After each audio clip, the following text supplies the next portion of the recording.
God.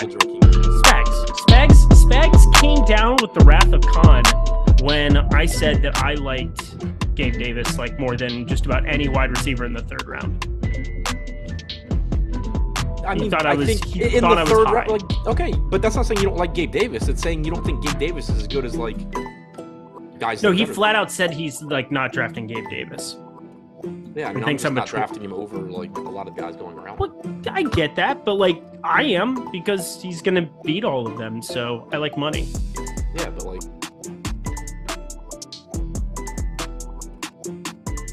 Just how I feel. What's going on, everybody? Welcome to the MLB Deeper Dive. I'm Eric Lindquist. Excited to be here talking this 6-game slate. Happy Labor Day to all of y'all, especially if you're living your best lake life. Good for you. Hit that like button, subscribe button, and notification bell as we get going. We're sponsored by Drafters. Woohoo! It's going to be awesome. A really cool site for best ball. You need to go sign up over there now because there's going to be tons of overlay for their best ball contest stuff. I'll talk about it here in a little bit. First, I got to introduce my guy, Ship My Money DFS. Adam Scherer over there, grinding the best ball streets to its very bitter end. How you doing, my dude? Doing pretty well. Yeah, drafting some pretty bad teams right now. So congrats to anybody who might happen to be in these drafts with me. I just saw that DraftKings was about to fill the $5, so got what I could. And obviously not paying a ton of attention to them right now. I mean, I was really active in the best ball streets. I was drafting pretty much all weekend.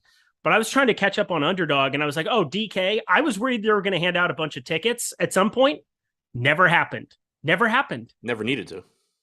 Well, yeah, that's kind of part of it. But I'm just saying that, like, I thought it was coming eventually. I said I was keeping a large buffer open for the last week before Thursday, just in the event that happened. Yeah, it was the same issue for me. Like, because I started out this year in like June or whatever on Underdog, and I was just, drafting on my phone whenever I was sitting around not doing anything. And I got to like 50 and I was like, oh, you should probably switch to DraftKings because you're going to end up like maxing Underdog by the end of July. And so I switched over to DraftKings, got up to like 135 the other day. And I was like, all right, I'll go back to Underdog. I'll try and finish 150 on Underdog and then come back to DraftKings with like a day or two to go. And then just happened to realize that DraftKings was going to fill extremely quickly. And so, yeah, I ended up getting like 144 in there. It's a beautiful thing. Guys, NFL is going to be here on Thursday. That's hard to process. I'm going to be doing the live before lock with Matt Savoca. I'm very excited. Me and Matt Savoca leading you guys up to lock of that Buffalo and Rams game. Going to be awesome. I also have season tickets to the Rams, but I just am going to be selling tickets because I'm pretty sure I'm working all of those live before locks all year long, but looking forward to it. Hopefully you guys are too. Anything you want to talk about? First of all, how's your early slate going? Not really sure. I know I didn't have a lot of Gossman. I had a lot of Tyone. That didn't really work out. I had a lot of Toronto, which has been okay, but I have a ton of Milwaukee. So yeah, I don't know. We'll see. Are you above or below 31% Aaron Judge in the $15? I had like 22%. Yeah, it's just so stupid when I have a lot of Yankees, but I actually ended up being a little bit under on Judge. I only built 3 lineups. I was driving, but Aaron Judge was in all 3, which worked out, but I have 0 points from any other hitter besides Victor Caratini with 2. Oh, nice.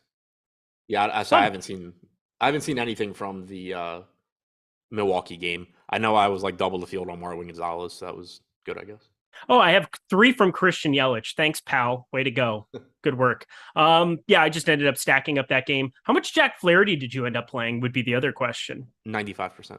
Okay, because I had him 100%, and I just thought he was a smash. That AAA outing last time, 102 pitches, good times. This is why you want to watch these shows. But I suppose we could segue into this 6-gamer here. Look at Adam. He's very good at DFS. You should listen to him. But anything that sticks out to you on the 6-gamer before we dive in? We've got 45 minutes. We're going to fly through this one.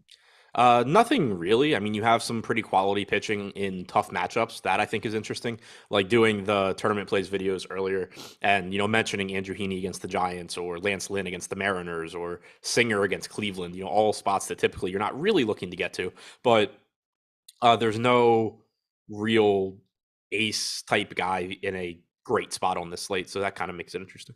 That is very true. I mean, you're going to be, when you have Tristan Mckenzie, 10-7, good times. This is going to be really enjoyable.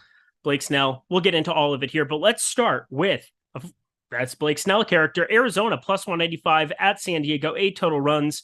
And Ryan Nelson is making his 2022 MLB debut. Decent enough prospect, but he pitches in Reno. That's going to make his AAA numbers look completely dog shit. And then you're pitching in San Diego. I'm just going to tell you, better than pitching above 5,000 feet up there in Reno for sure. PCL numbers, hard to trust what's going on there, but anything that you notice with Ryan Nelson? I mean, I think his AAA numbers were like exceptionally bad, like worse than I expected Really them bad. to be. 21.5% strikeout percentage, 5.5 xFIP. But like you're saying, pitching in the PCL, you kind of just take them with a grain of salt. I don't think he's a horrible pitcher by any stretch, but certainly didn't have a lot of success at AAA. Certainly could have been better there. AA last year struck out like a million hitters, 33%. Overall, I think that he's one of the more favorable pitchers to target in terms of batters against him on this slate. But that has more to do with just the fact that there's a number of just quality pitching options on this slate and the fact that he's facing a Padres lineup that has plenty of good hitters. Yep, that is for damn sure. And one of those pitchers that we're looking at and one of those lineups we're going to be looking at are the San Diego side. But we start with Blake Snell, the highest top two pitcher percentage on the entire slate, the highest ownership on the entire slate for DraftKings purposes. Fanduel, highest owned pitcher by a ways at 10-3, 33.8% ownership. Really the only pitcher you have to be conscious of what that ownership is over on Fanduel. How do you kind of approach his ownership on a 6-gamer like we have in front of us? So I am a little concerned with the lineup he's facing. Arizona's just been better recently, and it can be attributed to them calling guys up. Now, you don't have Corbin Carroll in this lineup, so that is, one above average bat that you don't have. But it's not the best lineup for strikeouts. We know Snell has very good strikeout stuff, but also does typically play with fire as far as, can really run into trouble pretty quickly because he doesn't throw a ton of strikes. Does have the second highest strikeout percentage on the slate behind Andrew Heaney, but at the 40% ownership projection with a 31% chance of being a top two pitcher on DraftKings, I do think maybe I get a little bit below the field there, maybe get a little bit more Andrew Heaney, maybe a little bit more Tristan Mckenzie at lower ownership. Let's talk through this because I do think that this is like a very important decision point on today's slate. Obviously, pretty much everything is an important decision point when you only have 6 games in front of you. But Blake Snell being the most popular pitcher, I'm with you where the range of outcomes just seems to be wider than it should be for a pitcher like him. But I will say the one thing I've kind of noticed with Arizona, and I'm going through the numbers, it's taking forever to pull up for me here, so maybe you can find it faster. But a lot of the pitchers that have been surprisingly murdered by the Arizona Diamondbacks of late have been right-handed pitchers. It's been Aaron Nola, it's been Corbin Burns, it's been a lot of guys like that.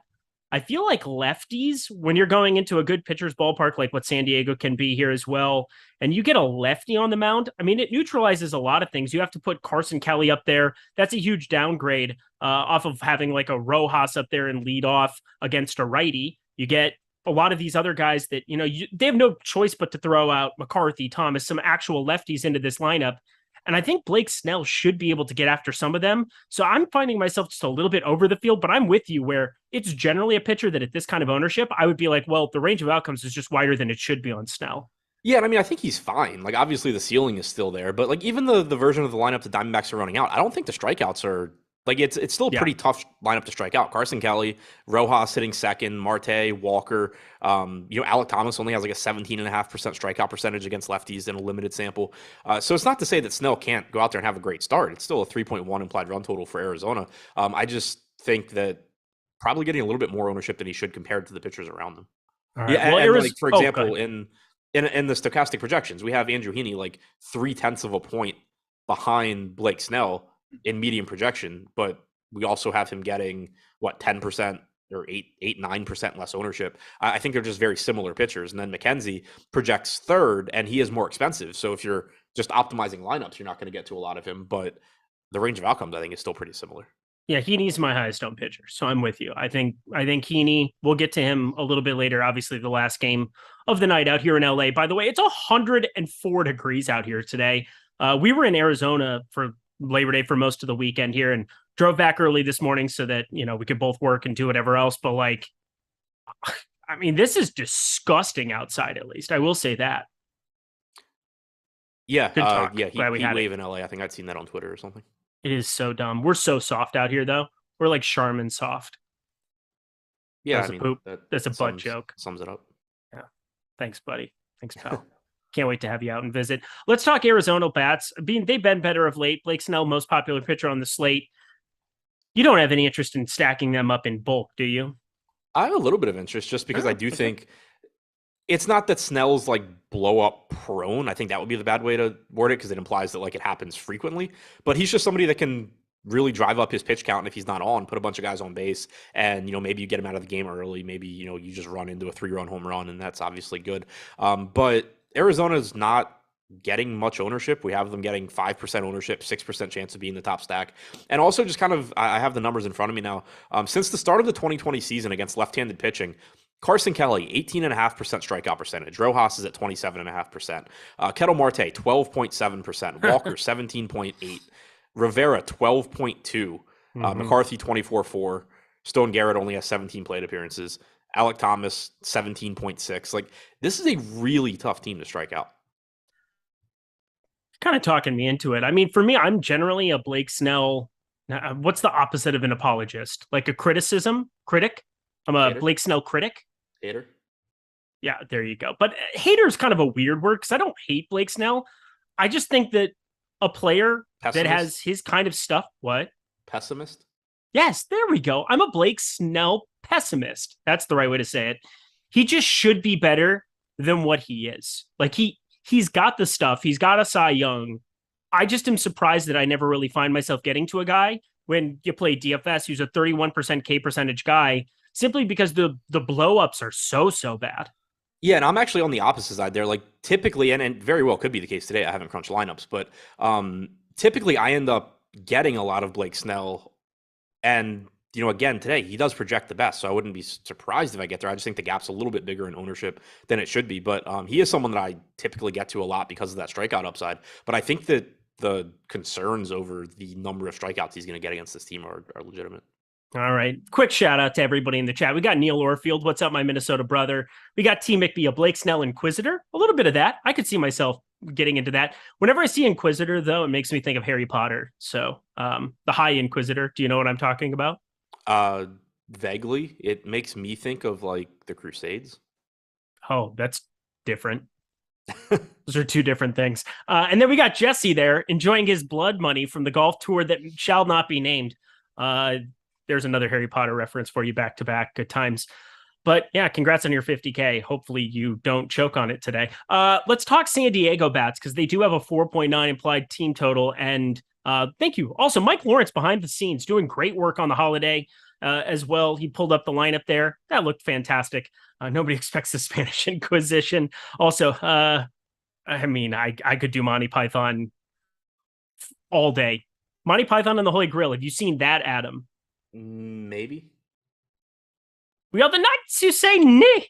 Like, okay, so I'm pretty sure. I don't think I've seen it start to finish. I'm pretty sure my like 9th grade U.S. history, whatever it was, teacher showed portions of it at some point. Also, he was a big Spaceballs fan. Pretty big SNL fan. We watched, like the Will Ferrell as George W. Bush skits.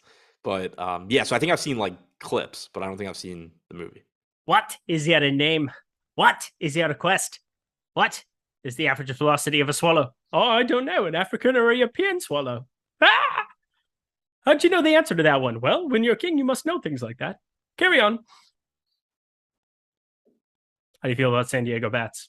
Oh, you're drinking now. It's bad timing. Yeah, I didn't know how long that was going to last for. It lasted too long. Too long is the answer. Agree there. No, I mean, I think San Diego looks good. It's just a matter of where the ownership's coming in at. But right now on DraftKings, we have San Diego getting 11% ownership, 13% chance of being the top stack. I like the upside here against Nelson. I mean, it's a pretty big unknown. Like we talked about before, didn't have success at AAA this year, but a good amount of that can probably be attributed to where he was pitching.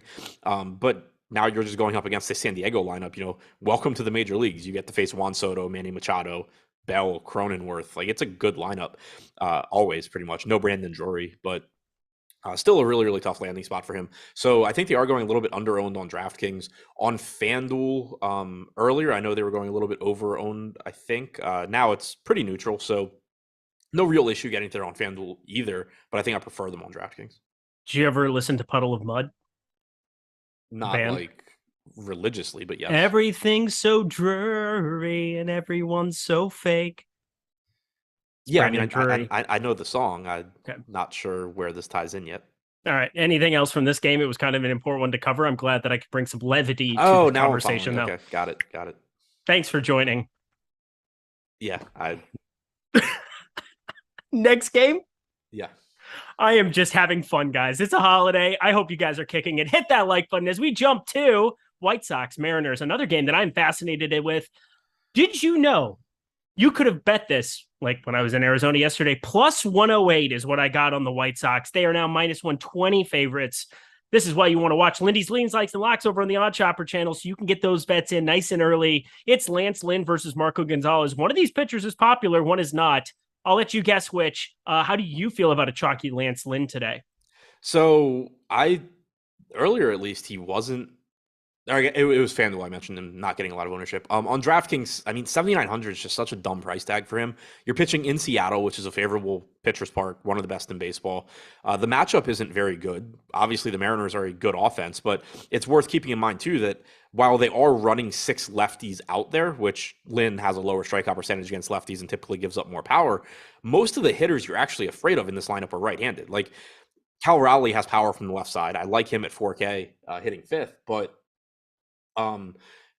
Julio Rodriguez, Ty France, Mitch Haniger, all from the right side. Lance Lynn is extremely good against righties. He has been for basically his entire career, striking out 32% this year. 177 expected ISO is higher than normal, but it makes it so like the Mariners are doing what they can to match up with Lynn, but I don't really know how much success that they'll have. Like, are you really afraid of Crawford, Toro, Jake Lamb being in this lineup? So I do at 7,900 think that he's just a good value and probably does deserve that ownership that he's getting.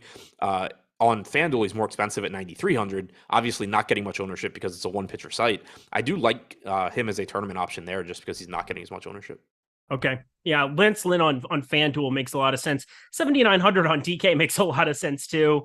I know it's somebody that Greg and I have talked a lot about, the slate that he ended up winning 50K on. We had Lance Lynn on it, but we completely faded him there because you had Jacob deGrom and who was the other pitcher that was on the slate? You just jammed in Garrett Cole and Jacob deGrom, I believe, were the two. Made all the sense in the world today. Rather play more Lance Lynn than I would just about anybody else on the board outside of Snell, Heaney, and that's about it. So it's a pretty concentrated pool at the top. How about we do that right out of the gate? Blake Snell, Lance Lynn, Andrew Heaney, rank them. I mean, it kind of depends on what the rest of my lineups look like because true. Snell projects better than Heaney, but given the ownership, I like the idea of Heaney also. I think they both project better than Lynn, but Lynn's at a different price point. So it kind of just like I expect to have plenty of all three of them. Yeah, that's kind of what I'm getting at is that it's difficult to differentiate outside of Heaney because of the ownership decrease from Snell. I'm definitely going to have Heaney above Snell from that regard. But then the Snell thing, yeah, it just kind of depends on what some of these other lineups look like and how much I need that savings. But 7,900, the velocity looks better for Lance Lynn. I mean, he's just better than the version that we had when he got activated off the IL. Probably came back a little too early, but yeah, dominates righties, and that's where all the power is from Seattle. So I'm with you. I think that makes sense. Marco Gonzalez. My favorite thing to do is go to Fangraphs in the morning. And did you know Michael A. Taylor, higher strikeout rate than Marco Gonzalez on the season? That's a fun fact for you. Oh, as a pitcher, you mean? As a pitcher. 15.4% Michael A. Taylor this season compared to 12.6% for Marco. That is pretty impressive. I was just like, yeah, I mean, Marco Gonzalez never strikes out 26% of guys. Sure doesn't. Because that's Michael A. Taylor's actual strikeout percentage. That's his actual strikeout percentage of pitching as a pitcher this season. Yeah, no, I'm saying as a hitter because I didn't realize what you meant at first. Oh, and I was just gotcha. Yes, obviously Michael A. Taylor strikes out more frequently than Marco Gonzalez strikes guys out. He also has a 4.5 home runs per 9 on the Fangraphs page. That's fun to look at. Michael A. Taylor, that is. We're not looking at trying to get contrarian with Marco Gonzalez, are we? I don't really think so. It's just so difficult because the strikeout percentage is so low at 12.5%, 4.93 xFIP. It's just tough to make a real case for wanting to get to him. There's not a lot of strikeouts in the White Sox lineup either. It's certainly not the best lineup in terms of production. They're still missing Moncada. They're still missing Luis Robert. Elvis Andrus is still leading off for reasons. But Luis Robert's in the lineup. What? He got back today. Oh yeah, no, he's They had hitting. a big beat yesterday. Yep, He's hitting. I just didn't see Yeah, him because that's for okay. some reason he's hitting after everyone else. Oh, Adam, I Um, thought you prepped an hour and a half before the show. yeah, always. No, but I mean, he's just like I thought he would be in a normal spot in the lineup, and he is not. Betting seven. So Luis Robert is hitting seventh for some reason, but still no Moncada. It's not a great strikeout lineup. It's not a great lineup in terms of production, but I don't have interest in Gonzalez. Yeah, why is he? He hasn't had a hit in 3 games. Well, he was hurt. He pinch ran in 2 of them, but whatever. Good talk. Glad we had it. Got a Yeah, I mean, his wrist was banged up. He missed a couple of games. Then he Yep. went on the paternity list. Yep. He had a baby. Well, he didn't have a baby. That would be weird. Yeah, probably would have had a little bit longer. Yeah, probably would have been. I will say the White Sox on the season, always fun when you get to have them facing a lefty because why? Well, they're one of the biggest splits in terms of righties to lefties, a 122 WRC plus on the season against left-handed pitching, only a 153 ISO, but I think I can forgive that. There's enough speed. Apparently Elvis Andrus is good now, so that's good to know. Lots of things that I still think I can get to from the White Sox side. It just simply comes down to what's the ownership going to be? Well, it's pretty high. It's pretty darn high. How do you kind of value this team on today's slate? Yeah, and I mean, they're also cheap, so that's why we've been seeing them be so popular. Like there's a decent amount of power, speed, everything here. Like you mentioned the 155 ISO. It's been a really tough team to kind of talk about this year because a lot of these guys have track records of being much better hitters than we've seen this year. And typically I'm going to fall back on, what they've done over previous seasons. We are getting to the end of this year, so like the sample size is certainly starting to get there. But going back to the start of the 2020 season against left-handed pitching, Elvis Andrus, absolute dog shit. That's not surprising. 300 expected WOBA, 108 expected ISO. Your leadoff hitter, ladies and gentlemen. But after that, Andrew Vaughn, 217 expected ISO. Jose Abreu, 259. Jimenez, 176. Grandal, 200. Pollock, 250. Robert, 307. There should be a lot of power here. The park is really not good for power. That's the biggest issue for me is that this park is perfect for somebody like Gonzalez that is just going to get a bunch of 385-foot fly balls to center field. But outside of that, like when you factor in the pricing, I do think they look like a good stack. They are popular, but so are a couple of other teams too. Like they're not crazy over-owned, I don't think. Yeah, on Baseball Savant, I find it interesting because this ballpark, if it played, if it didn't play as well as what it does for home runs, it's still below average. But that definitely suppresses a lot of like the haters, if you will. Like for me, I look at this ballpark; it's dead last in terms of runs over a 3-year sample size. Like we're talking about the worst park in baseball in terms of run creation. Yeah, it's been like you said, it's why Marco Gonzalez is pitching today, and the White Sox have a 3.8 implied run total. Correct. Yeah, it's just absurd. Talking Seattle, though, it's Lance Lynn. It's another popular pitcher. I think I'm more inclined. I'm with you. I think Arizona makes some sense. Does Seattle make some sense considering the quality of the hitters, even if it's Lance Lynn who just dominates righties? Yeah, because they are going with a lefty-heavy lineup. Again, it's not the best lefties. I do like Cal Raleigh hitting fifth at 4K. Santana's a very cheap first base option, same position as Ty France, which is frustrating. But you have a cheap Taylor Trammell. The one concern I do have with Seattle, well, not the one concern because they're facing a good pitcher in Lynn. A secondary concern I have with Seattle, Taylor Trammell can very easily turn into Sam Haggerty at any point in this game. Yep. Like when the White Sox bring in a lefty, or if the Mariners are winning late in the game, they can go to Haggerty for defensive reasons. Jake Lamb probably turns into somebody. I'm not sure who, but not himself, especially if they bring a lefty in. So there is some pinch hit risk here toward the bottom of the order, but Rodriguez is obviously just playable against everybody. He's that good. Mitch Haniger is still fine, although he is priced up. Santana's cheap. I like Cal Raleigh, and then just take your chances with Taylor Trammell, JP Crawford, those guys, and hope that they do some damage before they get pinch hit for. Anything else from this game? No. And just to clarify, I said JP Crawford because he's hitting right after Trammell. I don't think Crawford's getting pinch hit for. No. Trammell and Lamb, I think, are. Toro possibly.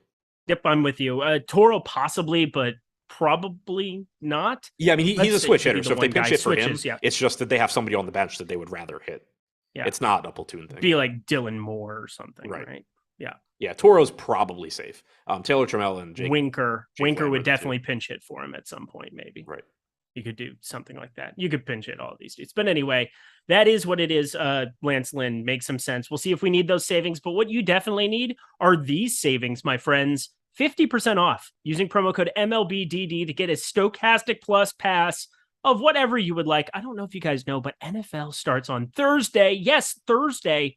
That means that with this being Monday, if you guys sign up today, that pass will last you all the way until the Monday night games. You could crunch lineups and be done with your pass here. So I would use MLBDD right now and guarantee that you get the projections and all of the goodies for Thursday night football, for Sunday main slate, for Sunday night football, for Monday night football. All of that can be yours using promo code MLBDD, 50% off your first week. So use that code. And then, hey, MLB, we're not going anywhere. We ain't going nowhere because we're bad boys for life. That's what we do.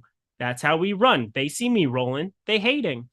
Patrolling, trying to catch me riding dirty. That's what it's going to be. MLBDD. I got no reactions from Adam. Were you listening? Yeah, I was listening. I was trying to figure out how many songs you just mixed together. I did too. Just two. Okay. Pretty chill. But MLBDD is the promo code you want to use. All I wanted to do is get a reaction from Adam Scherer and then my buddy Mike Lawrence over there. He thought it was funny. He's the biggest fake Eagles fan in the world, working for the CIA. No doubt about it. He was one of the guys burning the torches, running down his city, burning it to the ground after a Super Bowl victory. So congrats on that. Good times. This is uncalled for. It's a very strange reference. I don't even know what that is, but we continue on, shall we? Texas, Houston. That's next on the board. Martine Perez versus another newbie on today's slate, Hunter Brown, the #1 prospect in the Houston organization. Excited to talk about him, but first, Martine Perez, never been a strikeout guy, just been a solid guy. This matchup sucks. It's terrible. Is he a contrarian pitcher you could maybe get a share or two of today? I have a pretty hard time wanting to get there. I mean, he's only getting 2.5% ownership. I think it's fair to say he's going under-owned, but also just pretty far behind a lot of pitchers on this slate in terms of top 2 pitcher percentage. He's not super cheap. 8,100 is, you're paying a decent price there. It's a really tough matchup too. Not only are you talking about a pitcher in Perez that doesn't get a ton of strikeouts on his own, 21.7% strikeout percentage this year, but also facing a Houston team that just has a lot of really good hitters. They're predominantly right-handed as well, which isn't ideal for Perez. Does have a 22.3% strikeout percentage against righties this year, but it's not really doing him any favors, I don't think. So pretty difficult for me to want to get to Martine Perez here. I'm with you. Now we get to have a fun conversation because this guy is popular. Hunter Brown is 5,200 on today's slates. And if you go through anything in AAA, you just kind of never know what you're going to get from the transition from AAA to the big leagues. But I will say, looks like he could be pretty darn good. 5,200. If he ends up being as good as what he's shown with that 31.5% strikeout rate at AAA, you're going to want him. How do you feel about Hunter Brown on today's slate?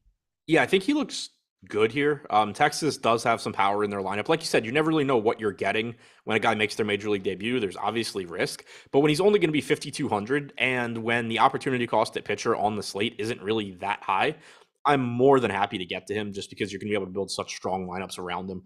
29% ownership is kind of a lot, but when you factor in the value, I almost think it's like easier to get to him even at that ownership than it is some of these other guys where you're actually paying for them. So I think there's a pretty good chance I end up just taking the value on Hunter Brown.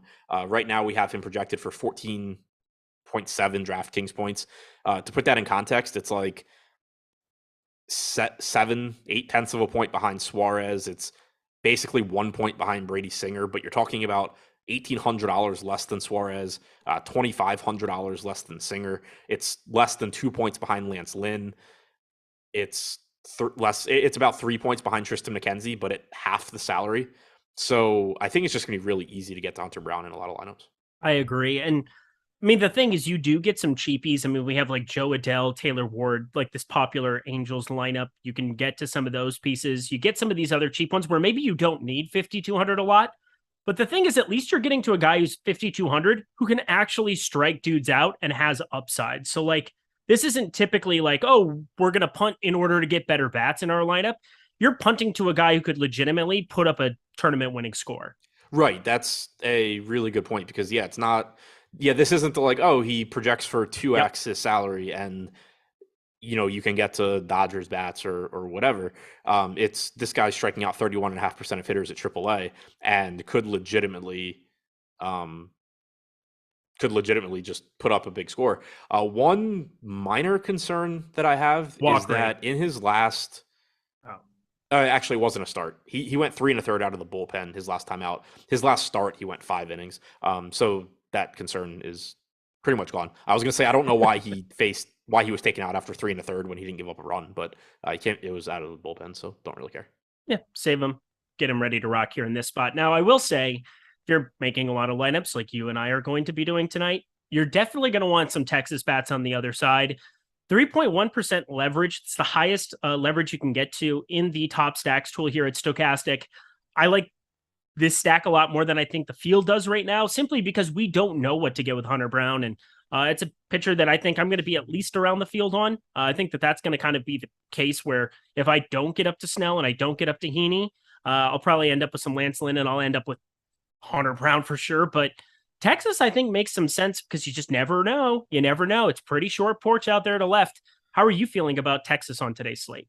I'm with you as far as just having some interest in tournaments because Hunter Brown is popular and Texas isn't. You do have quality bats in this lineup with Semien, Seager in particular, Nate Lowe, Garcia, Heim. Like these guys all have power. So it's a spot where there is always volatility when guys come up from the minors and make their major league debut.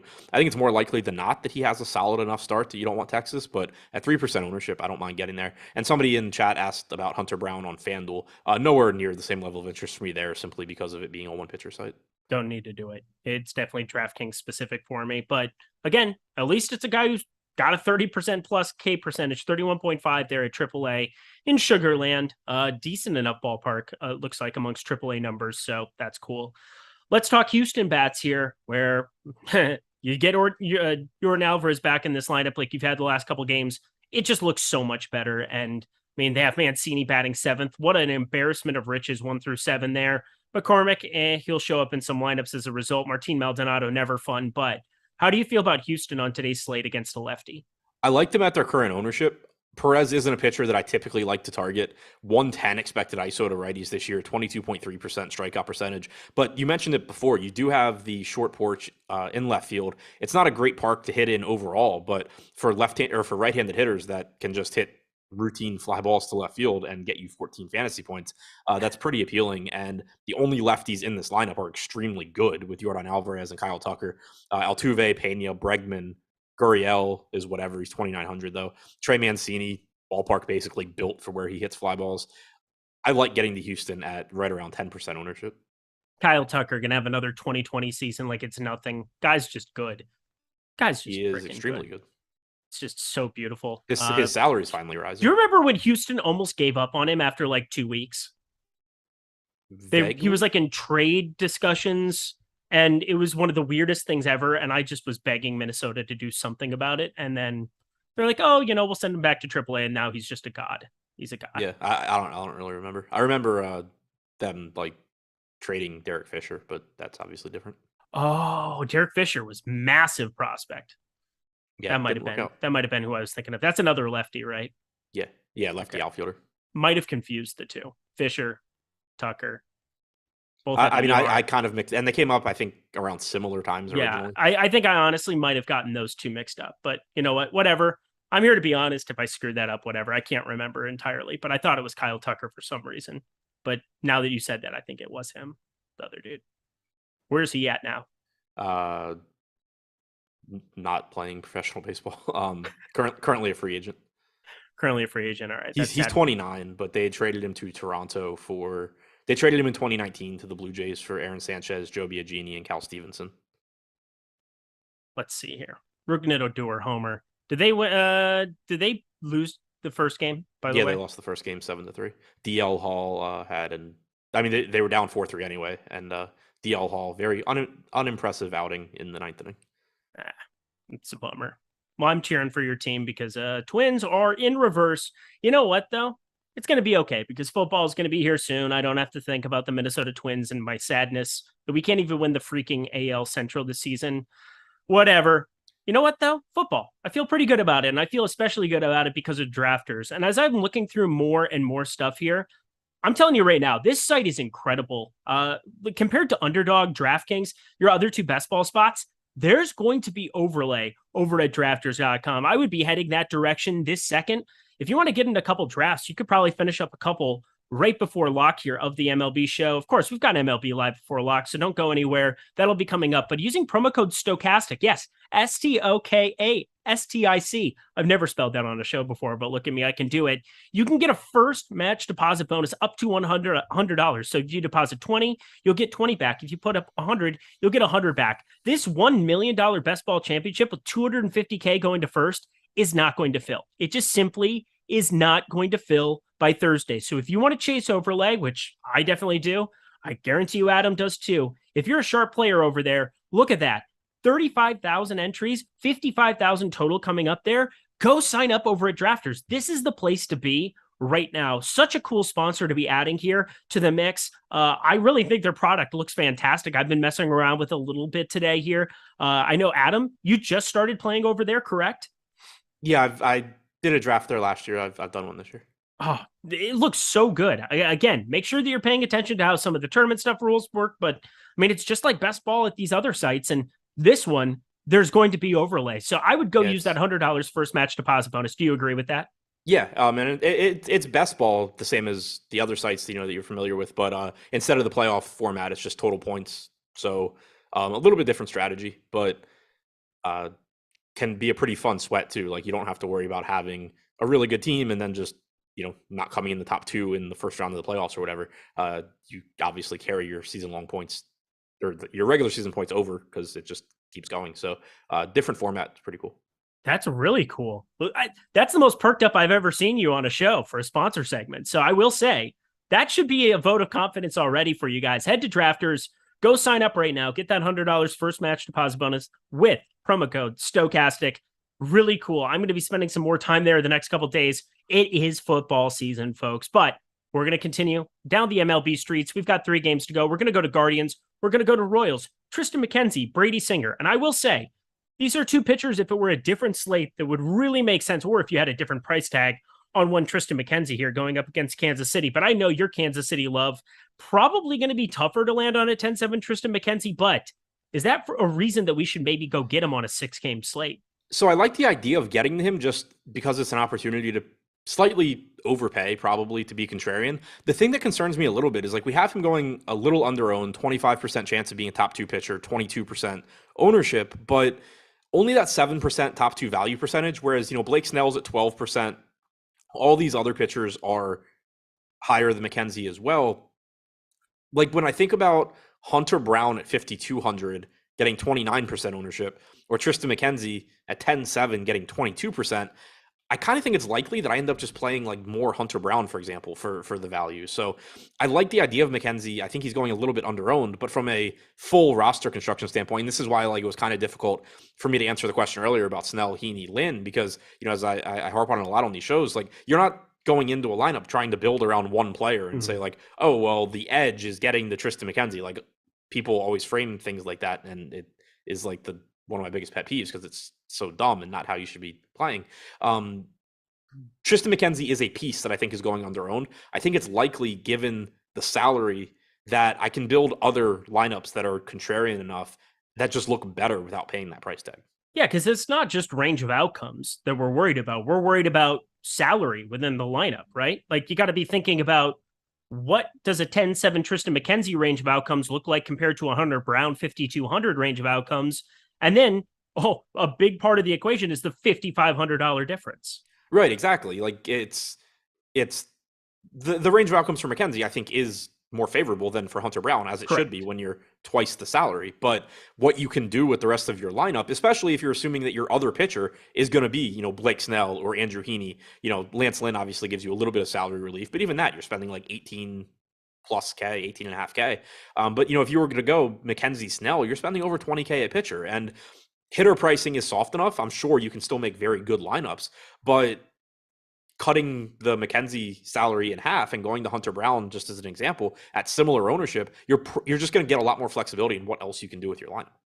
Do what DC Chavez just said. Liked the stream. That was so nice of you. Everybody else should like the stream too. We got to get those likes up here before we turn it over to Josh Engelman and Neil Orfield coming up on Live Before Lock. Looking forward to it. But on the other side of this one is Brady Singer, most positively leveraged pitcher to be getting to in the top pitchers tool today.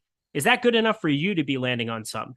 It makes me interested in him. It also kind of makes me scared that ownership is going to be a little bit higher than it is, just because it is glaring. Like if you look at the top pitchers tool, it's kind of the first thing that stands out is that we have Brady Singer going wildly under-owned. It is a tough strikeout matchup. He doesn't project quite as well as some of these other pitchers. But for example, he's $800 more expensive than Lance Lynn.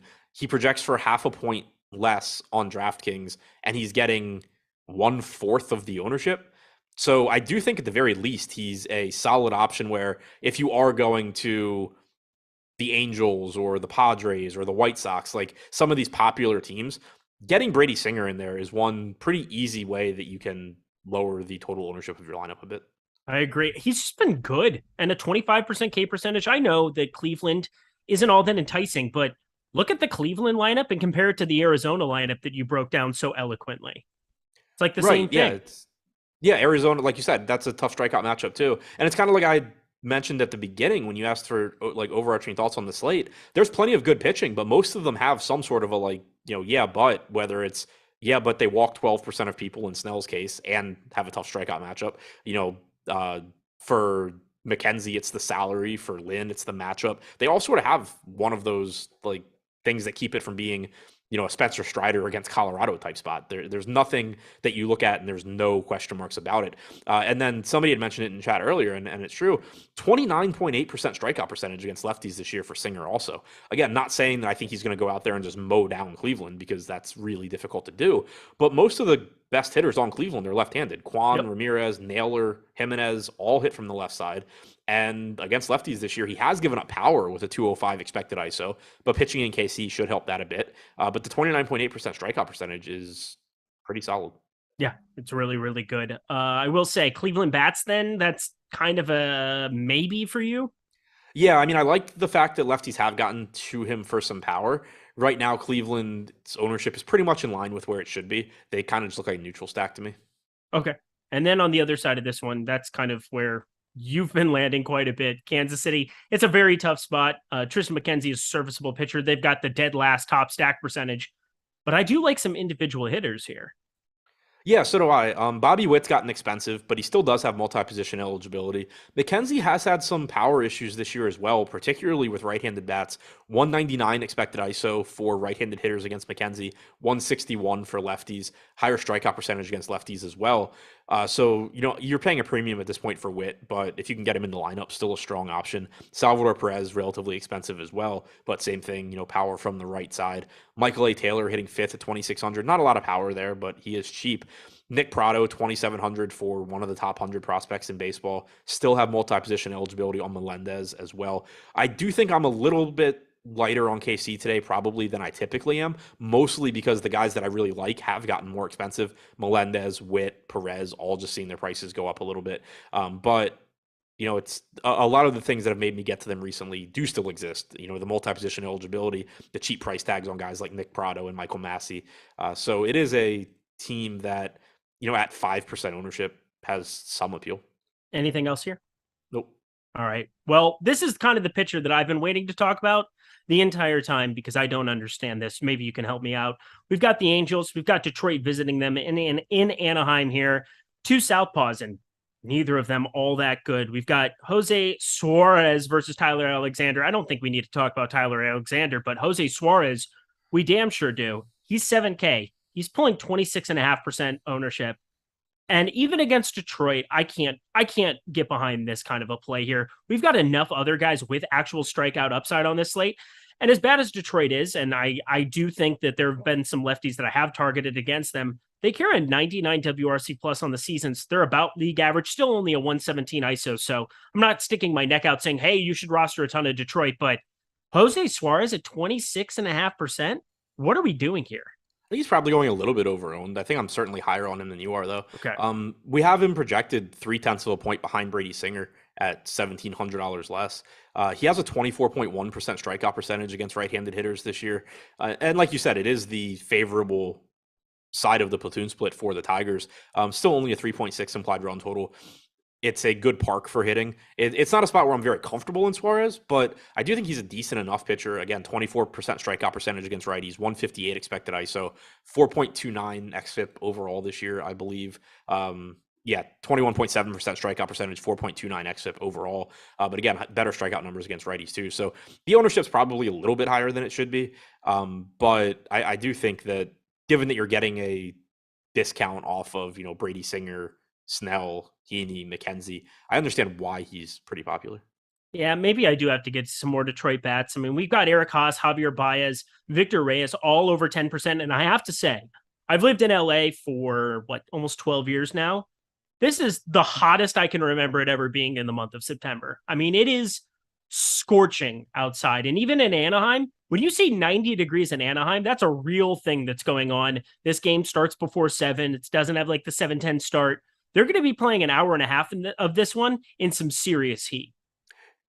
I don't know if you know the answer to this, and I just thought about it the way you worded that. Okay. Are there shadow concerns with the game starting at? So that's actually an actual question. So that's a good question. I don't think so.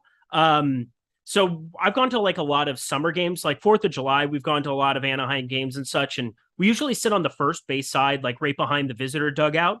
And it generally ends up being something that you have to deal with half an hour, 40 minutes of some serious heat and sun. But that's July. And that's a 7:10 start. So I think September, you actually are maybe looking at a little bit of shadow concerns early on, but I have no idea. I'm not intelligent enough to figure out how I'd project that. Yeah, I was kind of thinking about it does it sort of offset the heat if you can't see the ball?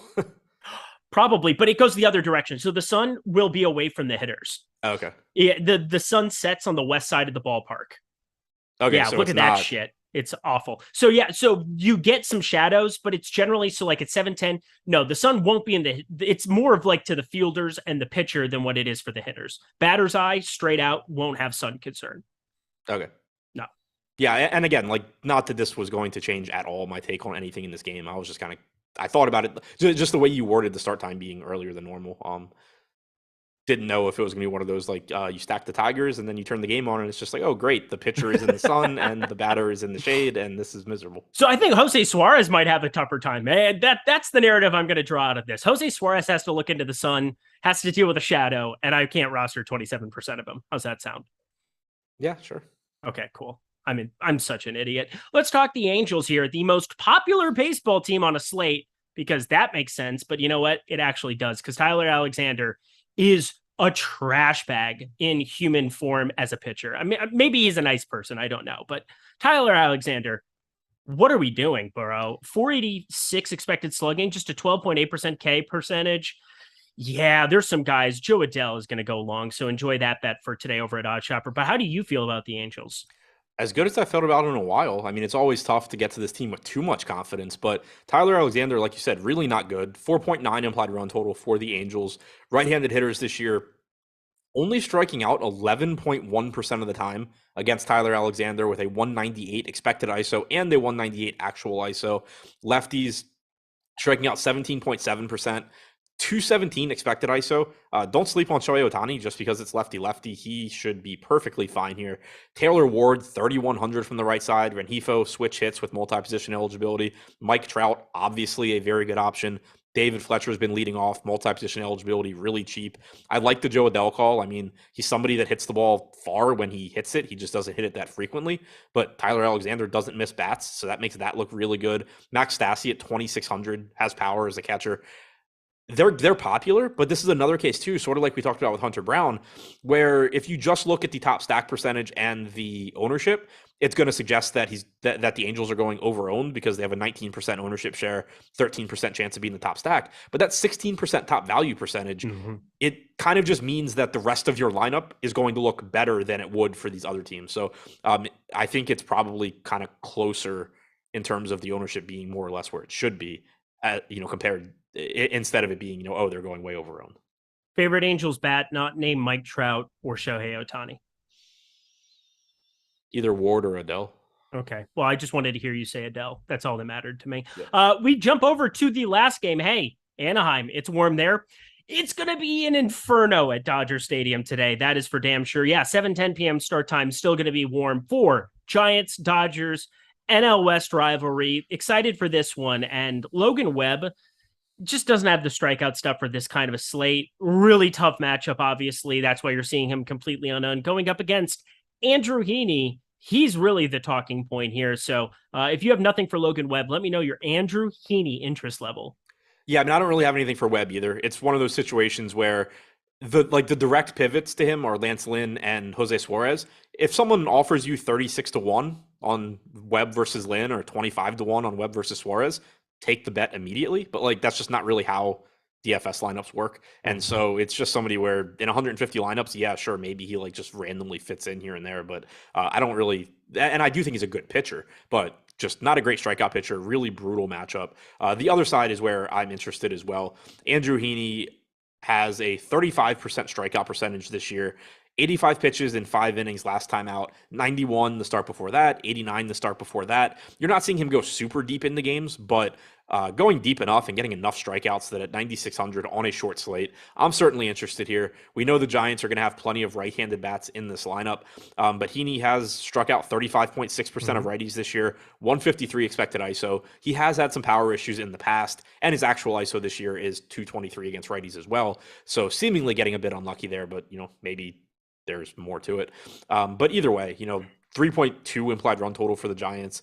Very, very, very good strikeout stuff for Heaney. A bit of a discount off of Blake Snell, an $1,100 discount off of Tristan Mckenzie. I like Heaney at 9,600. Yeah, I think they're going to have Wade and Crawford out there at least. And I mean, a 1.12 FIP, 2.22 XFIP against lefties this year. Lefties are basically a no-show against Andrew Heaney on the year, and nearly identical K percentages to both hands. It makes a lot of sense to get to tons of him. He'll be my highest home pitcher today, I'm pretty sure, and stretched out now, over 90 pitches now in the last couple, and that is just really all you were looking for from Heaney at some point. What was it? 89, 91, 85. Those are his last three. That's good enough for me. Yeah, and keep in mind too, like I know I've mentioned it previously, but 4 starts ago when he threw 60 pitches, like you can just throw that one out. He got hit by a line drive and left the game. Prior to that, 81 pitches, 4 2/3. Yeah, I mean, it's the Dodgers. It's Andrew Heaney. I don't expect that Dave Roberts at any point is just going to be like, oh yeah, Andrew Heaney is going to throw 108 pitches and go 8 innings today. But from especially on a shorter slate where every pitcher sort of has some kind of concern, give me 90 pitches from Andrew Heaney. I'll take my chances. I'm with you. San Francisco, don't really need to talk about them, do we? Nope. Okay. Dodgers, again, it's super, super hot. And I will say, Logan Webb has had bad outings against Detroit of late. He's a guy who generally keeps the ground ball rate really, really high, but he's given up some hard contact, hasn't had his best stuff. And last time he pitched against the Dodgers, not ideal, 8 hits, 6 earned. I don't really care about that. I care about just the recent form being not as good as you would expect in a Dodgers team that, because of price, just always ends up a little bit overlooked. They're about appropriately owned right now, but give me some Dodgers. How do you feel about them to round out the show? I like them, and this is kind of where like that Hunter Brown conversation goes back to. The Angels are getting basically twice the ownership of the Dodgers. Mm-hmm. The Angels have a slightly higher top stack percentage. Their top value percentage is way, way higher. But like, take a step back and think about that from just a baseball standpoint.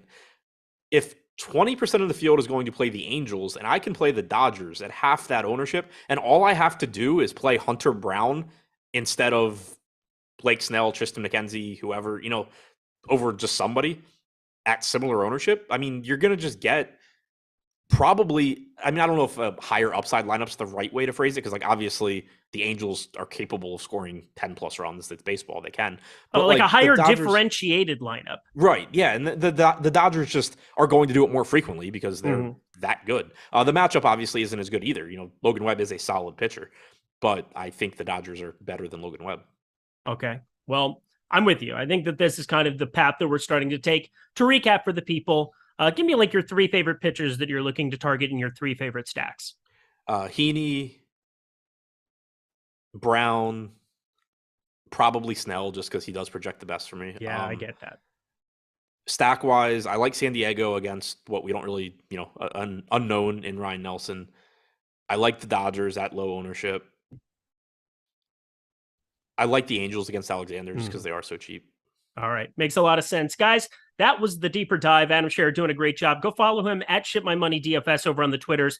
He's usually good for some entertainment over there. I don't know, every single night until 3 a.m. his time, especially during best ball season.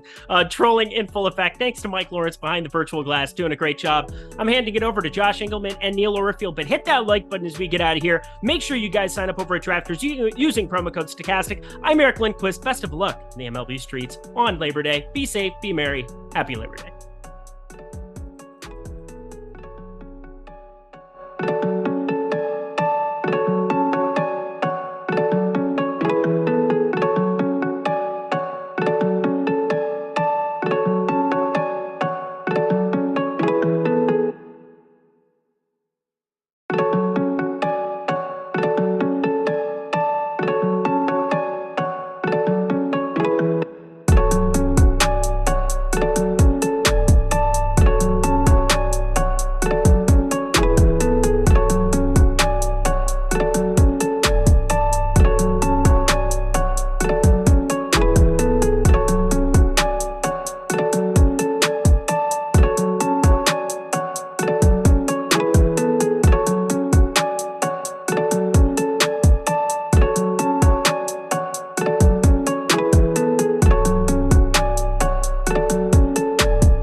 message to Dave.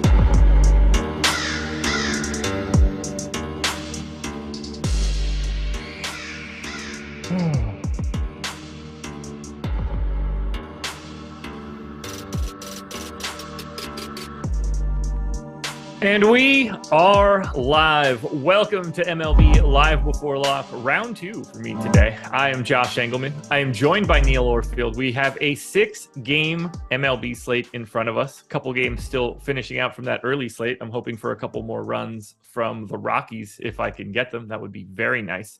But now we're here to talk about the main slate. So hit that like button, subscribe to the channel, hit the notification bell so you know when everything goes live. Looks like Eric only got us to low hundreds, so that's embarrassing for him. If you want to hit that, and let's take it up to like 175 now. We'll easily get to 200 by the end of this. Neil, how was your Labor Day weekend? It's going well so far. I had to fix a fence today. Earlier today, we learned this past week that our fence is leaning over into our neighbor's yard. So my father-in-law came over and he fixed the fence while I handed him tools. I was on standby, handing him tools. So that went well. We got our fence at least temporarily fixed. Okay. I've had a similar situation. Fence was starting to lean in different places. I was not the person to fix said fence, but I do have a better fence now. Yeah, exactly. My father-in-law. I don't know how to save that. Yeah. I'm not gonna be able to fix that for sure. So yeah, I wish that one day a holiday was a holiday. Yeah. But not around here. Not Labor Day is a huge day for baseball. Not gonna happen. Christmas Baseball Day, huge basketball day. We don't have any holidays that are holidays. Yeah. It's a shame. Obi-Wan asks, are we drinking yet? Obi-Wan, I think that it's a holiday. You could have started drinking hours ago if you wanted to. I'm not drinking today because I was drinking all day yesterday, and so I just have no interest right now. Same. I've been on a strict water diet for today because yesterday was yesterday. Yesterday was a day where I didn't have anything going on. I just hung out at the house. It was gorgeous here today. Malakar says, "Oh my God, you can't swing a hammer." It's not that I can't; it's that I won't. Yeah. I actually used to do construction. Oh, really? For my father is a rebuilder, so I used to during the summers as a teenager. I used to do a fair amount of construction, but some of these things I just don't really know how to do, and my father-in-law would rather do it himself than teach me. So, and I'm okay with that. Yeah, I'm totally cool with that. I'm not cut out for the labor world. I'm cut out for making sure it gets done and being somewhere else while it happens. I got to bring you guys the content. How am I going to fix a fence if I got to do a show, Exactly. Well, let's talk this slate. 6 games. We got plenty of time to break it all down. We're going to kick it off with a little bit of a pitching discussion, which I'm quite excited about because I think we're going to be slightly different here. I'm going to ask you just a generic question right out of the gate, but there's really 6 answers that are correct and every other answer is wrong. Who's your favorite pitcher for today? Who's the guy that you expect to be heaviest on? I think that I'm going to be a little bit unexpected here, actually, because I think my answer is Hunter Brown. Okay. I think that I just love the volatility of that spot in a matchup with Texas. His first start, he was so good at AAA.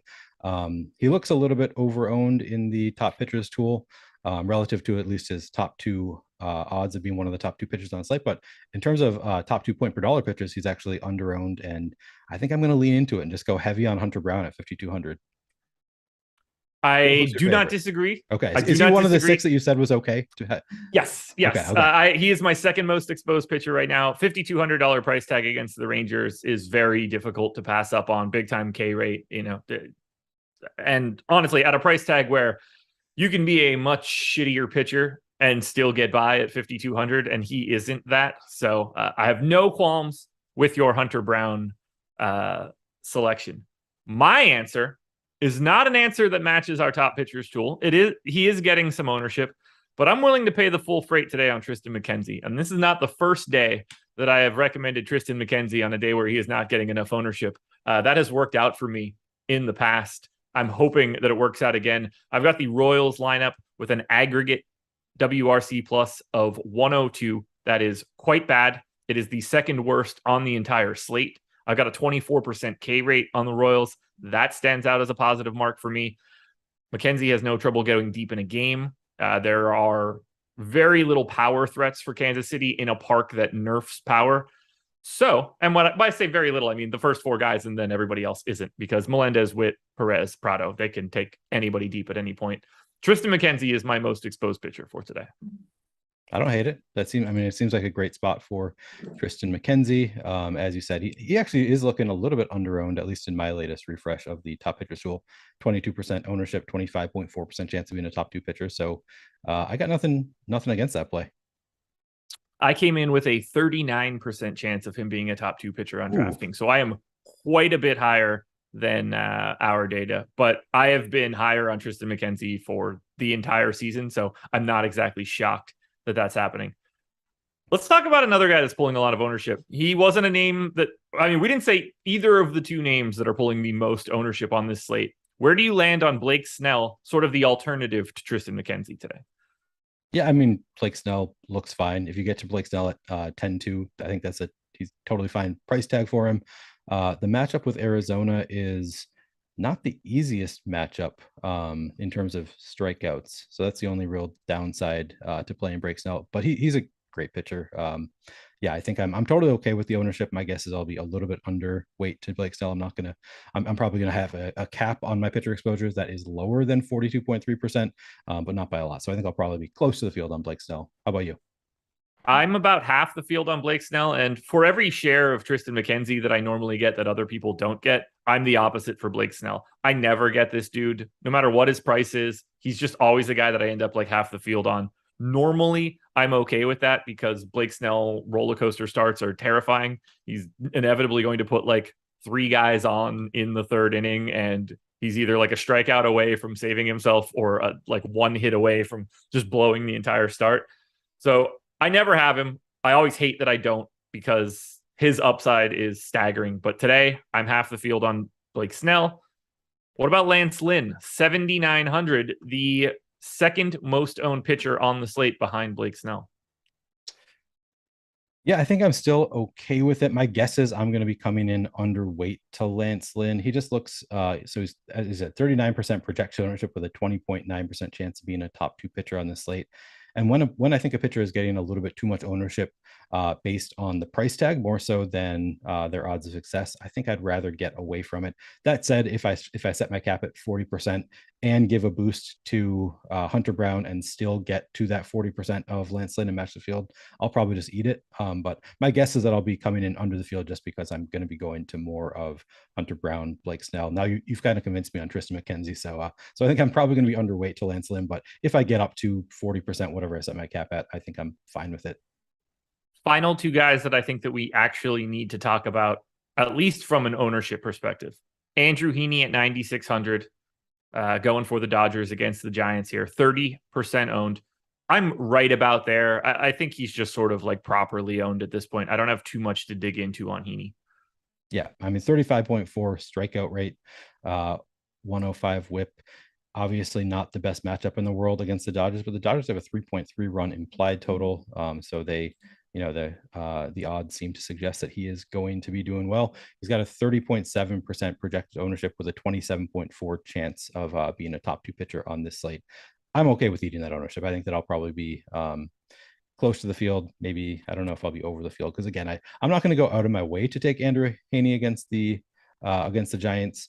But I think that I'll probably, just based on his projection, I'll probably be close to the field anyway. How about you? Yep. Basically the same. I got about 23% right now. We got him projected for 30. I'm just going to be in and around there. I have him slightly behind Snell, but relative to salary, I think they're probably pretty close to the same thing. And I just have both of those guys well behind Tristan Mckenzie, because I might actually be Tristan McKenzie's dad at this point. Final guy that we need to talk about that's pulling any ownership, that would be Jose Suarez, 7K today, up against the Tigers. Tigers running out a lineup that's oddly better than it normally is, but massive strikeout potential here. Suarez, 27% owned. He is as owned as Hunter Brown. I just greatly prefer Hunter Brown. I'm a little surprised to see Suarez pulling as much ownership as he is, but clearly the spot works. Yeah, it's a great matchup against Detroit. Yeah, I'm totally, I'm in the same boat as you. So I forgot that I've actually already run lineups on DraftKings. So I can actually tell you that I set my cap on Hunter Brown higher than every other pitcher. I think I set it to 50%, and I got to 46% Hunter Brown, which as a result, I only got to 19.5% Jose Suarez. I get why people want to go there. He is pitching against Detroit. He's 7,000. He is a decent enough pitcher, 22.6% strikeout rate. Like he looks like he's a pretty middling pitcher. So I get it. If you want to go to Jose Suarez, I would just rather eat more of the Hunter Brown because I think the upside is higher. The price is cheaper for Hunter Brown. So I'd just rather go there. Is there a pitcher on the slate that we haven't talked about? Because 6 guys are taking in, this should be a real staggering number. 6 pitchers, 188 of the 200% ownership that we're going to be projecting. So not a lot left. Is there a pitcher that we haven't talked about that you think you're actually going to be getting to? I don't see any other pitchers that I really want to get to. Did we talk about Martine Perez at all? I mean, he looks okay in the top pitchers tool, but he's facing Houston. I don't love the spot. It's another spot where I think I'd rather just go elsewhere. Brady Singer. Did we talk about Brady Singer at all? We did not. Because I have some interest in Brady Singer coming in at 4.1% projected ownership, 19.2% chance of being a top 2 pitcher. I think that, Brady Singer is a fairly talented pitcher, 25% strikeout rate. Obviously the matchup is tough, going up against the Guardians. He's less likely to get a win because he is going up against Tristan Mckenzie, but I still think Brady Singer at 8,700 is really good play when he is getting 4% projected ownership. I have too many tabs open. I'm going back and forth. Yeah, he's coming in 4% projected ownership. I think that's too low. I'd rather be above that on Brady Singer. I've got 6% Singer. I've got 6% Martine Perez. So I'm getting to a little bit of those guys. I got to 11% Logan Webb. I don't like that at all, if I'm being honest. Matchups against the Dodgers scare me pretty aggressively. And he is not a great fantasy pitcher. He's a good real life pitcher for sure, but doesn't necessarily rack up the strikeouts. It's just simply the fact that I think he's more talented than 1% ownership, and he's bookended by Lance Lynn and Jose Suarez. So I'm getting to 11% Webb. Not something that I want to advocate to the public for, but just in full disclosure, I am getting there. And basically every single thing that I could speak about for Logan Webb doesn't point me in the direction of he should be the guy that I should tell anybody about, but it is happening. I have 0% Logan Webb just based on the Stokastic projections and the caps that I set, and I'm fine with that. 11% chance of being the top pitcher. I know. No ownership. That is interesting. Yeah.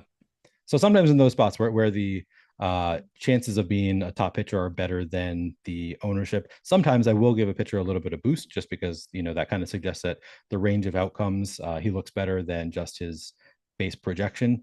In this case, I don't think I'm going to because, I've said it multiple times. Hunter Brown is just standing out to me as somebody that I don't think is getting enough ownership for the upside that he has on this slate. So I think I'd rather go to Hunter Brown if I'm paying down a pitcher. Yeah, we can see that Logan Webb is, I think, pretty clearly under-owned in some amount. Yeah, but he's also the at best 7th best starter on this slate, and it's he's not cracking that top 6. So it gets to be, we start talking about marginal gains at that point. You can't take such a huge stand on someone that you can't think is any better than 7th. That's right. At that point in time, you've already allocated a lot of ownership. So anything else we need to talk about from a pitching perspective? No, I think we've covered it pretty well. All right, I got to hit on a couple of super chats. We'll start with Roboshuas, who is interested in an optimizer that is somewhere off the beaten path. On this particular show, my only answer is Fantasy Cruncher. Have you heard of Fantasy Cruncher? The premier optimizer in the industry. I could understand how that could not be the answer you are currently looking for, but that is the only answer that I can give you. Yeah. I assume that everybody else's product sucks. I also actually have no real experience with any other optimizer. Years ago, when Fantasy Cruncher would crash occasionally before lock, I have used other optimizers as one-offs here and there, but not with a lot of success there. So honestly, I couldn't, even if I were not on a Stokastic show. I've used every single site's optimizer. If I need to do it in a pinch, it's going to be fine. I've been using Fantasy Cruncher since 2014, so I am in no position to make wholesale changes to something that I've been using for 8 straight years. Yeah. It would ruin me. The muscle memory of that, I feel like I can use Fantasy Cruncher with my eyes closed. Yeah. Okay. And then our man George in here with the super chat again today, coming off of a big dub in MMA this weekend. wants to know favorite low-owned stack and pitcher, and which team stack and pitcher that are high-owned are you willing to fade or go super low on in ownership? So I think we've already touched on the pitching piece of this. In that, I think the fades are a little bit easier to talk about. Like, I'm going to be pretty light on Lance Lynn or Jose Suarez. I don't know if I can say a favorite low-owned pitcher. Technically, I think that answer is Logan Webb, but I don't think that's the right kind of answer here. So I'm going to say Tristan Mckenzie because he's 22% and the lowest of all the people that are getting ownership. I think I'll say Brady Singer is up there too, because he's just getting 4% projected ownership and he has real upside. As far as actual low-owned pitchers, I think that's those are a couple good ones. Stacks. Well, we're going to have that conversation right now. As soon as I let you guys know that fantasy projections for the MLB are free today. So if you're interested in having another sort of projections or just getting projections for today, our projections are free. Schedule for the rest of the night is simple. There is no schedule for the rest of the night. This is the last thing that we're doing, but buckle up tomorrow, baby. NFL Strategy Show First Look kicking off with Laffy and Ben tomorrow. The NFL is here. We've got a ton of content planned for tomorrow, including all of our standard baseball content, a ton of content planned on Wednesday, including our standard baseball content. And then Thursday, when I scroll through the amount of content that we're supposed to be making on Thursday, it is insane. It's like we have, I'm just going to put this out there right now, live VODs, shorts, whatever. We have 35 pieces of video content planned for Thursday.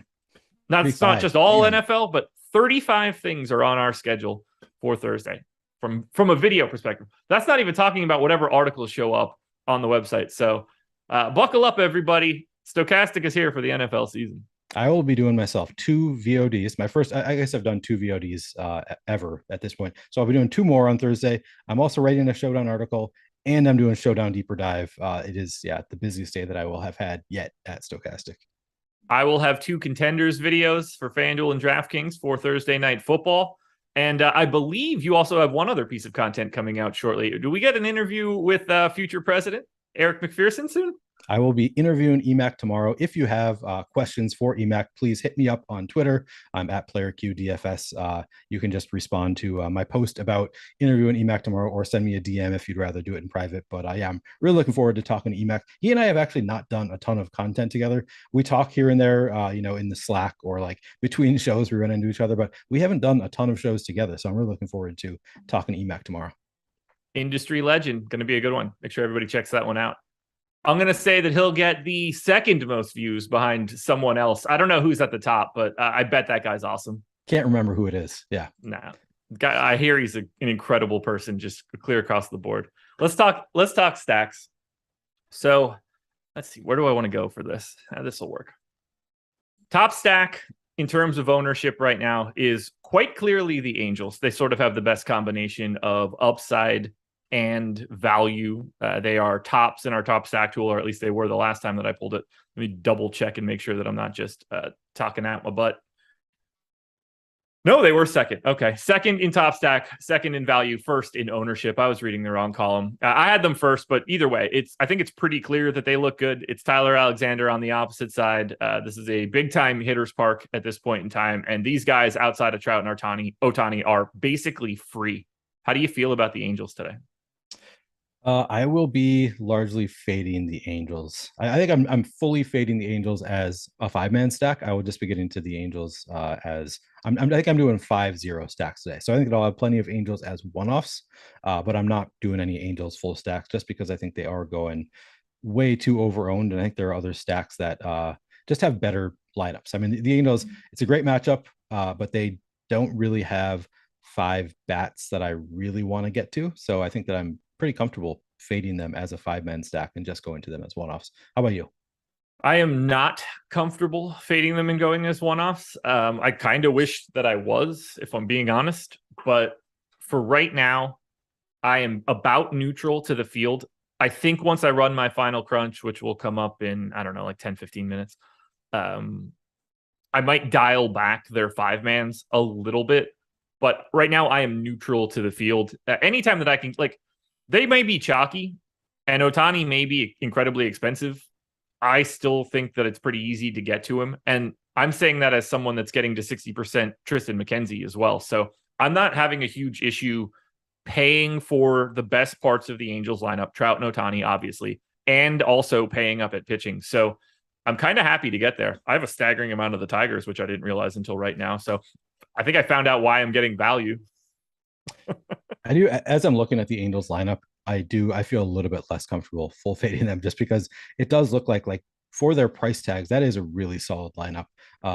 Just for the prices that they're coming in at. I just had to refresh Fantasy Cruncher, so I can't read off who they have, but they do look, they all look relatively good for their price tags. It's still just because of the ownership, I'd rather go elsewhere. But yeah, I can see why you do want to get there, just based on David Fletcher leading off. Is 3,100. He's eligible at second base and shortstop. Obviously, Trout and Ohtani always look great. They're going to look better against Tyler Alexander. Taylor Ward is 3,100 in the 5 spot. Matt Duffy 2,100. Joe Adell 20. Like I get why they do look really good. I just the ownership is kind of leading me away from them today. Understandable. Who do you see as your favorite stack on DraftKings? Let me see. Hoping we have the same one. I mean, the Dodgers are very interesting. The pods look pretty interesting as well. Let's see. I'm just looking through to see if I can. So I'm playing a lot of Hunter Brown. I mean, Texas looks great in the top stacks tool. So I think that I will probably be overweight to Texas as well, even though I'm going to be trying to be well overweight on Hunter Brown. I think it's just a high volatility spot. So I'm going to go both places there. I think I'll go with the Dodgers as my favorite stack. Right now, the Padres are the team that I have the most of, and quite a bit over the field as well. Tigers would be the value option that I'm going to, that I'm not proud of, but it is happening. Padres just loaded lineup, 118 aggregate WRC plus here. Ryan Nelson on the opposite side for the Diamondbacks projects with a 4.74 FIP via Steamer. There's just so much, whether it's Soto, Machado, Bell, Cronenworth, every single bat in the Padres lineup today projects with a 101 WRC plus or higher. So that is really lethal. Wow. Only one of the 9 guys in the lineup have a strikeout rate above 19. That's that's a good lineup. Not that has anything to do with why I would want to roster the Padres, but just like from a strikeout perspective matchup, like that's about as bad as it's going to get. And they're missing Fernando Tatis. That's nuts. I know. Still to be that good. It's a shame. I mean, I feel like you're kind of. They should let him back, man. Just put everybody on the gas. It was such a fun lineup. Yeah. I think it's kind of splitting hairs between the Dodgers and the Padres. Just looking at the top stacks tool, they both coming in between 10.6 and 11.1 or their ownership, 13.2 versus 13.1% chance of being the top stack. I understand the pods is your favorite too. I think those are kind of the 2 top options for me today. I don't know when we got our most recent update for top stacks. It's possible the Dodgers slip a little bit. I believe Will Smith and Justin Turner are both out of the lineup. So they might be not quite as good as they were before that. Yeah, they're still the Dodgers, so like they're filling them in with other incredible players, but they might take a half step back there in top stack. And clearly, like I would be more than okay to get to the Dodgers. Very expensive at the top. Will Smith getting out of there might make it a little bit easier, but we'll see those changes in a little bit. Is there a sneaky stack today? Is there a snack? Is there a stack that isn't pulling all that much ownership that you think you're going to be getting to? Yeah, so as I said, Texas going up against Hunter Brown, just because it is a high volatility spot, they're not getting a ton of ownership. Currently projected for 3.4% projected ownership for Rangers stacks, 6.7% chance of being top stack on the board. So I think that Texas is probably my top as far as sneaky stacks go. Seattle, I guess you get a little bit of leverage on the Lance Lynn ownership. They're coming in only 3% projected ownership, 5% chance of being the top stack on the board. They're a pretty good offense. So I don't mind playing some Seattle against the White Sox as well. Any others that you're really interested in? Not really. I never get to Seattle, and I wish that I did. It just, for some reason, never happens. The 2 teams that I'm most over the field on, at least on my previous crunch, were the Tigers and the Padres. So it's easier for me to say the teams that I'm not getting to, which is pretty prevalent. I barely have the White Sox. I'm quite a bit lower on the Astros. I am a bit lower on Cleveland, which I'm not necessarily stoked about when I just look at the data. But the White Sox are sort of the team that I'm just avoiding pretty heavily. I have one 5-man stack of them. They have the second most projected ownership on the slate at 11.5% on my last run, at least. So that's my bigger change. I'm sort of just cornering the market on Padres, Angels, and Tigers. But I'm going to run the crunch now. Only lineup that we have left is the Giants. And really, no matter what shows up there, I'm not going to get all that much Giants to begin with. So I feel pretty comfortable in just letting that rip now and getting my stuff done. Here's a question for you that I think people will be interested in. Has nothing to do with today's slate. How much time do you need on a slate like today to get your lineups in the way that you want them? 20 minutes, maybe. Okay. Across DraftKings and Fanduel. I check the weather. I open up Fantasy Cruncher. I open up the top pitches tool. I open up the top stacks tool. I read the top stacks tool, and as I'm going through my stacks on Fantasy Cruncher, and just kind of go through one by one and look at approximately how much I want of each team. And it varies day to day how I do that. Some days I just set a universal cap for all teams based on approximately how many teams I want to get to. Sometimes I go through individually each team to look at exactly how much I want of that team. I make sure that it has around 100%. It has to be at least 100%. I make sure that it doesn't go too far over that, so I'm close to where I want to be. And then I'll either set a universal cap for a secondary stack, or I'll do no secondary stack. I'll look at the top pitches tool to figure out, approximately where do I want to set my exposure caps on pitchers, and where are the exceptions there. And then I basically just run it. Okay, that's not bad. 20 minutes, not bad.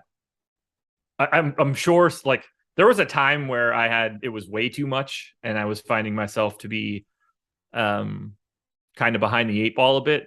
I'm at a point now where it's however long it takes me to generate at least 1,500 lineups.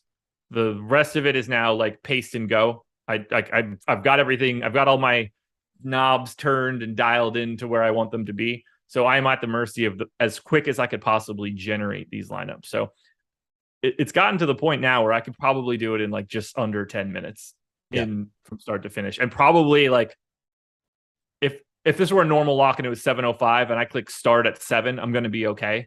But I might have to trim it a little bit. Yeah. So I say 20 minutes. I've done it I can do it in 10 minutes if I really need to. I prefer to give myself 20 minutes. I also took that approach today and had like 36% Jordan Lyles in my earlier lineup. So I clearly missed something there. And I was listening to you and Adam. So I should have caught that I had Jordan Lyles in my, I just didn't catch that I had Jordan Lyles in my lineup. So that was painful on the early slate today. You do open yourself up to making more of those kinds of mistakes if you don't give yourself the time to kind of comb through the actual lineups you create.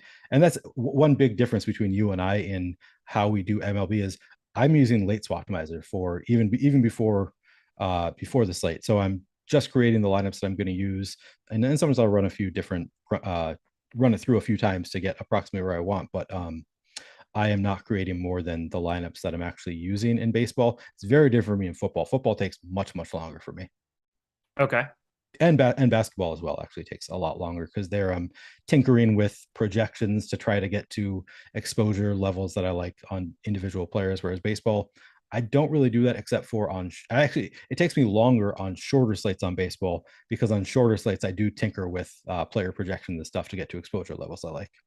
Yeah, on a 14-game slate, like you're not going to do a lot of. The only thing you're really going to tinker is like high-level stuff. You just don't have enough time to pour over 90 different hitters or whatever it ends up being. Like you just sort of have to take it at face value, unless you get somebody that's in like 40% of your lineups where that stands out, or you see a team that you don't have at all.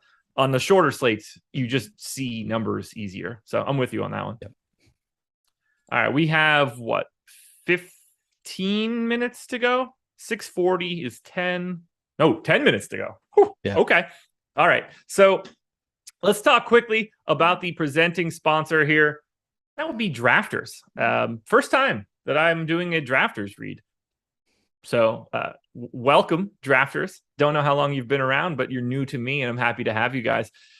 You guys can get some extra money. This is what you guys should do with the deals that we provide you. Take advantage of every single offer that we're giving you. If you're trying to build up a bankroll, this is the perfect way to do it. So right now, if you make your first deposit at Drafters of $100, Drafters will match it with another $100. Just click the link in the description of the video. Use the promo code Stokastic, Stokastic. That's the first time I've had to spell that out loud. I could spell Osimo in my sleep, but that will allow you to activate this deal. My recommendation, deposit $100 so that you can get that match bonus. It's great. They've got a $1 million best ball championship going on, $250K up top for first. Decent chance there's going to be some overlay there. That just makes the contest even better for you. Anytime you could lower whatever the rake is in a contest, that is just beneficial to you. If you can get that down to 0, even better. You should just be playing that contest. You can go to drafters.com or download the app in App Store or Google Play, whatever you need. But go check out Drafters, everybody. Yeah, I think there's some chance that we're going to have overlay on drafters, and a really, really good chance that we're going to have at least reduced rake. I'd say over 95% chance we're going to have at least reduced rake in that big contest. This is my first year playing best ball on drafters, and I'm pretty excited about it. It's a different format because there's no playoffs. It's just point throughout the season is the entirety of the contest. So it'll be kind of more fun to track in some ways. I do feel left out. I don't do anything from an NFL best ball perspective, but I do feel left out, not just tweeting out a best ball draft as if it's clearly the $1 million winner, even though it's likely a complete loser. Are you subtweeting Adam right now? Basically, yeah. But yeah. It's not just Adam, but it's everybody. I'll tag him in that tweet. I'd be happy to. Yeah. Oh, I know. Yeah. But yes, that is directed at Adam. That actually reminds me. I believe I heard you say on the morning show earlier today that you're excited about this NFL season. Did I hear you say that on a show today? Yes, I like playing NFL Showdown. Okay, me too. So I'm excited that is back because I just prefer that mechanism more than like a Sunday NFL slate. I am not excited for Sunday NFL at all. Well, I mean, I'm excited to get the volume in and to just have more DFS to play because I enjoy it. But when it comes to preparing for a main slate, and I hate this is I'm going to say this. I know we got 8 minutes left. I'm going to say this out loud. I don't mean this the way that it sounds. I just hate seeing people talk about fantasy football. It's the most irritating thing in the world. I don't give a shit about your team or your players or whatever. I don't care that you thought that the fourth wide receiver was going to be the guy that scored 3 touchdowns and he did. I just don't care. I hate it so much. There's nothing worse than other people's discourse about fantasy football. And people talk about fantasy football way more than any other fantasy sport. So yeah, I get it. I get super into fantasy football, so I don't mind it as much because I'm so invested. I'm kind of comparing my own thoughts to other players all the time. So I think that it's less bothersome if you are heavily invested yourself. I think I have my 12th fantasy football draft. That's an exaggeration, but a very slight exaggeration. I've got a fantasy football draft coming up in half an hour. Okay. I'm so every year I tell myself, I'm going to get out of some of these leagues next year. And then the next year comes, I'm like, oh yeah, that'll be a fun draft. So I do it because I enjoy the draft. I think that the league I'm in tonight, it's not even a paid league. I don't even know why I'm doing it other than I thought I would be. I'm not even going to be able to make the draft now. So I got to get out of some fantasy football leagues. Anyway, you got to get out of that super one. Chats. I definitely got to get out of that one. I'm going to hit on those the moment I press upload here. I just finished off my lineups, or at least what I needed them to be. We'll start with Teddy Wayman, super chat. He said, what is the benefit of stacking players? He's new to MLB. Correlation, for one. Baseball is going to be a little bit different than other sports because you could have a guy hit a home run with 3 other guys from your lineup on, and everybody benefits in a cascade for that. There's runs scored, there's RBIs, there's just the hit itself. And it's because of how volatile baseball is, it's really difficult to just pick 8 hitters randomly and hope that you get all of the scores that you need to get to the top. You might have one lineup that'll qualify in that range. Go watch the process for most of June where I did a test of not stacking. It went quite poorly, but really it's a way to correlate your lineup a bit more and to give you I don't want to say a bit of a safety net, but it is a bit safer when you're stacking because you don't have to hit basically the absolute nuts. Do you have anything you would want to add to that?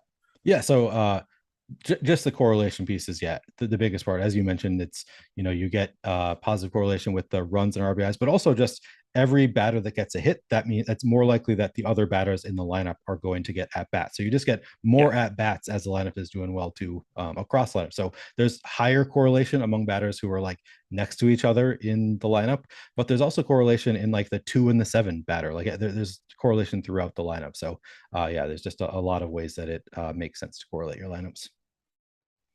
Did I forget to change some settings today? You know what I'm going to add to the pitching discussion is Hunter Brown looks even better on FanDuel, I think, where he is only getting 3.1% projected ownership at 7,700. I think that's an even better spot for Hunter Brown. Do you disagree with that? Hit me with that price again. He's 7,700. So he is a little bit more expensive, but he had a 35% strikeout rate at AAA. Not to say that always carries over to MLB, but if he has a 28% strikeout rate, he goes a little bit better against Texas. He's 7,700 at 3.1% ownership. I know you can only play one pitcher, which makes it a little bit tougher, but I don't think that any of the pitchers above him are so clearly going to outscore him, by at least by any significant margin, that I think I'd like to get well above the field on FanDuel as well. I don't disagree that he looks good on FanDuel. As someone that has 41% of him on DraftKings, it's hard for me to say that he looks better on FanDuel. I don't think that I would get to the equivalent like 20%, just because it is a one-pitcher site. Like I'm much more likely to get to Mckenzie, to Snell, to Heaney, just because they're just naturally going to project a little bit higher, and I don't have a secondary option. But I really love his upside. He's a talented guy, and I like the matchup quite a bit. If you're trying to pay up for some of those more expensive bats, if you're trying to get to, the Dodgers, then I think Hunter Brown works pretty well. Yeah, good. Glad to hear you at least like him there. Oh yeah, for sure. I mean, 7,700 is still a bargain basement price. If you're paying up for stacks, like that's the direction I would want to go. Yeah. Twisted Reality Gaming with the super chat is probably going to be one of the last things we'll do in here. Drafted Christian McCaffrey with 4th pick, Chubb as his starting running back, and got Justin Jefferson 3rd. Assume the rest of his team is stacked minus Gibson. Rate it. I give it 4 thumbs up. That's Justin Jefferson in the 3rd. That's insane. Yeah, it's that is, if you're getting Justin Jefferson in the 3rd round, that's going to be an A. It's going to be an A+ lineup. Yeah, A++++. It's going to be like Ralphie's thing on the Red Rock, whatever, man. You know what I mean? The Christmas story. I haven't watched it in 10 months. It's not fresh in my brain. I can't. I don't know if that's any good. No idea. I can tell you, based on having done hundreds of best ball drafts, I can tell you that Justin Jefferson is usually a top 4 or 5 pick in best ball.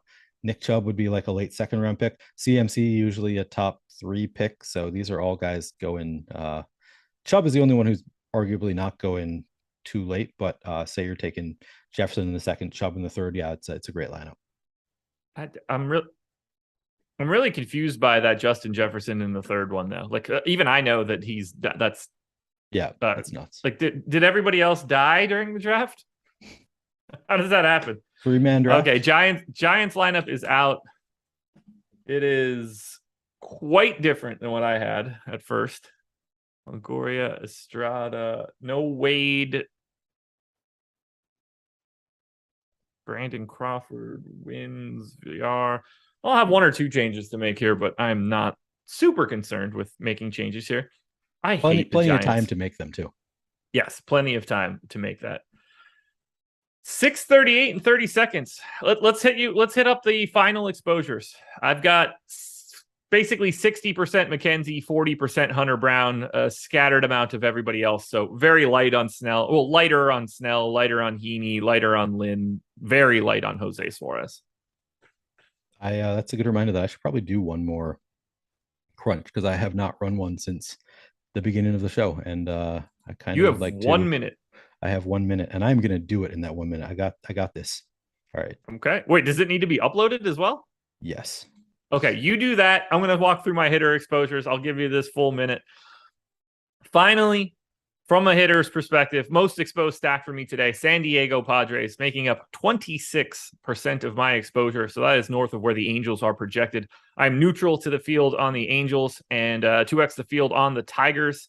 Still a little bit over on the Giants, actually. Did not expect those guys to be 4th. That is then I would. I didn't want the Giants, and now I got to make changes to a team I know I have.